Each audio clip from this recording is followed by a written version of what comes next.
Let's take you to Benoni now, where we find Janke Tolmay. She's at Etwatwa Secondary School in Wattville, and she's travelled from Craigall all the way there this morning. And Janke, a very good morning to you once again. So you started off at a primary school, I think it was, earlier. What are you seeing now? You're at a high school, and just what's the feeling, especially, I suppose, for those going to this whole new world of high school for the first time? The grade 8s will be starting a new journey. Just as scary as grade 1.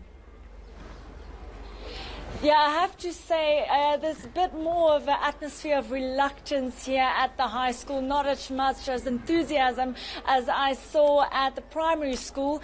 High school learners slowly making their way into the school grounds here this morning. I already saw a couple of teachers having to direct or tell pupils to actually hurry up to get to assembly. I don't know if you can see behind me, but the learners are in fact actually already gathering for the assembly this morning. This is actually one of the schools where one of the MECs, Lebogang Mahile, will be visiting this morning. It's part of the Gauteng Department of Education's deployment plan this morning as an oversight program to see that the first day of school actually goes as planned. But we do know that Gauteng is still facing a number of challenges, specifically when it comes to placements and admissions in schools. So you can actually say these pupils behind me are quite lucky to be here in their school uniforms today. As we know, there's about 16,000 learners who still haven't been placed today. And those school uniforms looking very new. Speaker, I think the white shirts are white and crispy. Do we know, Janke, why would the MEC have chosen this school in Etwatwa to go to this morning? Were there particular issues we are aware of, or they just selected it as one where the government can show its support for high schools? Not necessarily specific reasons for the schools chosen, if I understand correctly.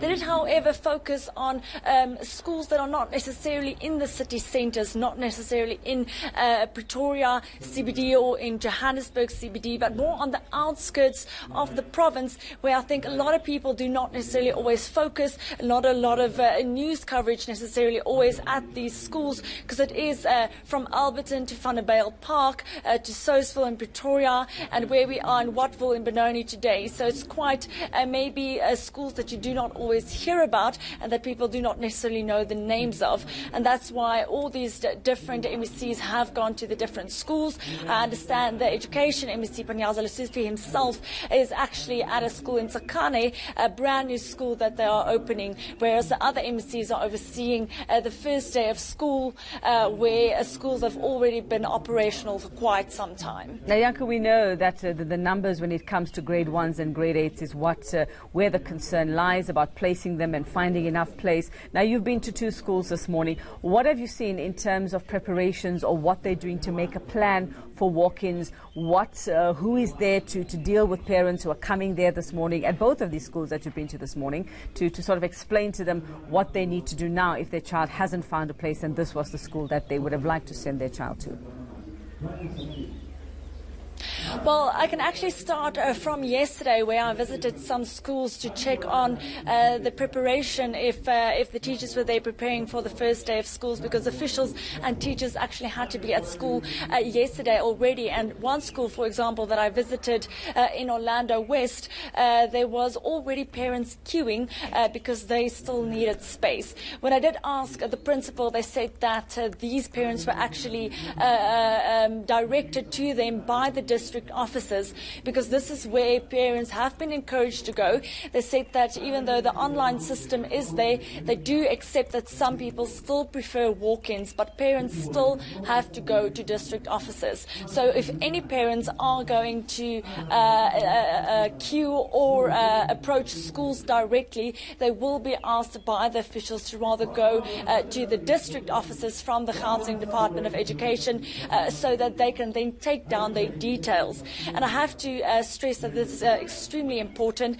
Even the late applications, that's that 16,000 that we've been speaking about, they will be placed first, and then only after they've been placed will walk-ins actually be accommodated. But we've heard the MEC yesterday saying that space is a major problem. Some of the learners will be sitting on top of each other, in his own words, because they'll have to bring in mobile classes, extra desks, extra textbooks for unplanned numbers of learners, because some parents are only approaching the department today or yesterday. Thank you very much, Janke, for that comprehensive response to that question. If you are really late, you must go to a district office rather than go to the school directly. Yeah, and then hopefully they'll be able to guide you.